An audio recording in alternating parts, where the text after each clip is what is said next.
بن جاؤ. ایک کام کرو, نماز اول وقت پڑھا کرو. کتنا بڑا کام ہے؟ نماز اول وقت پڑھا کرو اور حتی الامکان با جماعت پڑھا کرو. اول وقت نماز پڑھنے کے کتنے فائدے ہیں عزیزان گرامی, شاید دامن وقت میں گنجائش نہ ہو ورنہ پوری مجلس پڑھی جا سکتی ہے صرف ایک موضوع. اول وقت کے کتنے فائدے ہیں اور اول وقت نماز نہ پڑھنے کا نقصان کتنا ہے. جی نقصان بھی ہے, دو طرفہ معاملہ ہے. یعنی اگر ثواب ہے, فائدے ہیں, تو نقصان بھی بہت بڑا ہے. ایک شخص صادق آل محمد امام جعفر صادق علیہ السلام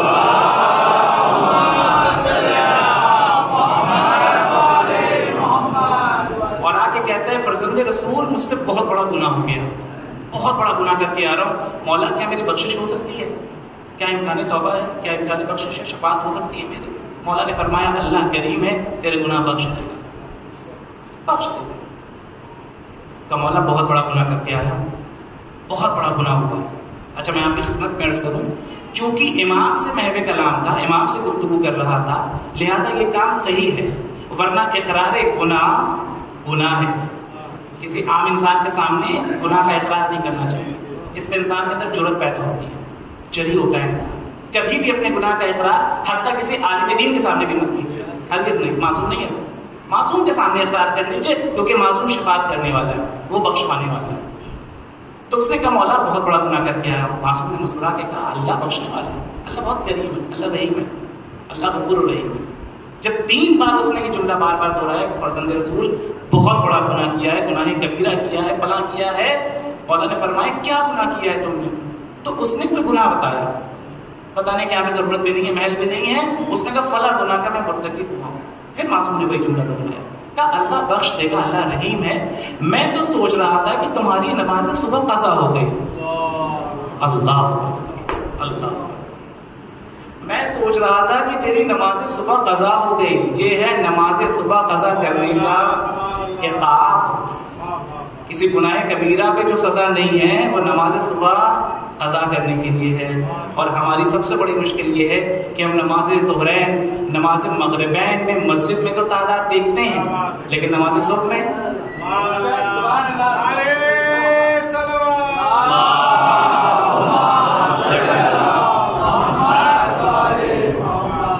نہیں دیکھتے ہیں. اور اتنی قضا کر چکے ہیں نماز کہ ہمارے روٹین میں شامل ہو چکے ہیں. ہم یہ سوچتے ہیں کہ ظہر کے ساتھ تو ملا کے پڑھ ہی لیں گے, جی قضا ہو گئی ہے تو ہو گئی ہے, ظہر کے ساتھ ملا لیں گے, کوئی بڑی بات نہیں ہے. لگاتار چونکہ مسلسل ایسا ہوتا چلا جاتا ہے, پھر ہم عادی ہو جاتے ہیں قضا نماز پڑھنے کے. لیکن میں آپ کے سامنے کیا عرض کر رہا ہوں کہ اگر کسی نے صبح کی نماز قضا کی تو معصوم کی نگاہ میں پھر اس کا کیا حشر ہے, آپ ذرا سوچیں کہ معصوم ڈر رہے ہیں اس چیز سے کہ ایسا ہو کہ نماز صبح قضا کی ہو. ایک شخص آیا رسالت نام حضرت محمد مصطفیٰ صلی اللہ علیہ وسلم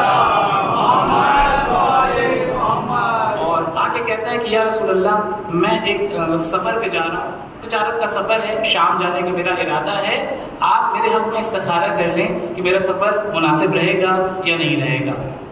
پیغمبر اکرم نے استخارہ کیا, استخارہ منع آیا.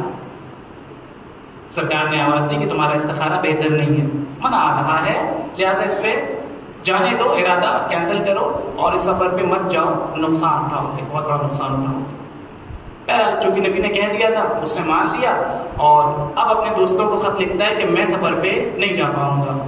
دوستوں نے کہا کہ تم ایک بار آ کے تو دیکھو, یہاں تجارت میں بڑا فائدہ ہے, بہت زیادہ پروفٹ ہے, اتنا زیادہ فائدہ اٹھا چکے ہیں کہ تم اندازہ بھی نہیں لگا سکتے ہو. اچھا ایک کام کر لو جو ہم بھی کرتے ہیں, 1 ہفتہ 10 دن انتظار کر لو, رک جاؤ کچھ دن, استخارے کا موضوع بدل جائے گا, دوبارہ استخارہ مت کرانا.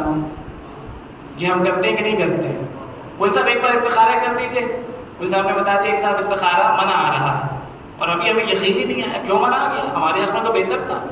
یعنی ہم اللہ سے بہتر جانتے ہیں, اللہ سے زیادہ جانتے ہیں, اور ہم کیا کرتے ہیں جیسے ہی 1 ہفتہ گزرتا ہے, وہی صاحب کیا کوئی امکان ہے کہ دوبارہ استخارہ کیا جا سکے, دوبارہ استخارہ کیا جا سکے. دیکھیے استخارہ, اب بات ضمن آ گئی ہے تو عرض کرتا چلو, واجب عمل نہیں ہے, گناہ کے مرتکب نہیں ہوئیے گا اگر آپ نے مان لیجیے استخارے کی مخالفت کر دی. استخارہ آیا تھا آپ نے کام نہیں کیا, منع آیا تھا آپ نے کر لیا, گناہ نہیں ہوگا.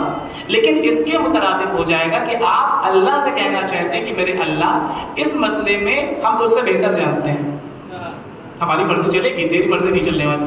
یہ جو تم نے کہا نا کہ تمہارے حق میں بہتر نہیں ہے, ہم اپنے حق میں بہتر جانتے ہیں. یہ بھی انہی میں سے تھے. ان کو ان کے دوست نے سمجھایا ایسا استخارے پہ اب دوبارہ استخارہ نہ کرانا اور تم سفر پہ آ جاؤ, بہت فائدہ ہے. یہ پہنچ گئے سفر پہ, جانے کے بعد انہوں نے وہاں پہ تجارت کی, بہت پروفٹ کمایا, بہت فائدہ, بہت منافع کمایا.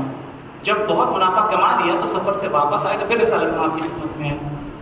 پہچانیے گا اول وقت نماز نہ پڑھنے کی سزا کیا ہے اور نقصان کیا ہے. آئے اور آ کے کہتے ہیں یا رسول اللہ آپ نے کہا تھا استخارہ منع آیا ہے, تم نقصان اٹھاؤ گے, خسارہ اٹھاؤ گے, میں تو فائدہ ہی فائدہ کر کے آیا ہوں. بہت بڑا بزنس ہوا ہے, بہت بڑی تجارت ہوئی اور بڑا منافع ہوا ہے, اور آپ کہہ رہے تھے کہ نقصان.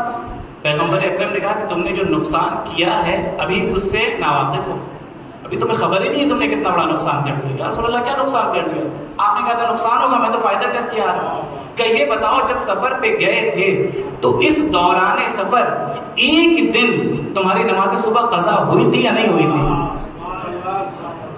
پورے سفر کی بات نہیں ہو رہی ہے, ایک دن کی بات ہو رہی ہے. کہ یا رسول اللہ ہاں ہوئی تھی قضا, اس سے انکار نہیں کیا جا سکتا, ایک دن میری نماز قضا ہوئی تھی. پیغمبر اکرم نے فرمایا وہ جو تم نے نقصان کیا ہے نا, اس کی بھرپائی کے لیے اگر تم کو ایک کوہ طلا بھی دے دیا جائے, یعنی سونے کا پہاڑ بھی دے دیا جائے, تب بھی بھرپائی نہیں ہو سکتی. یہ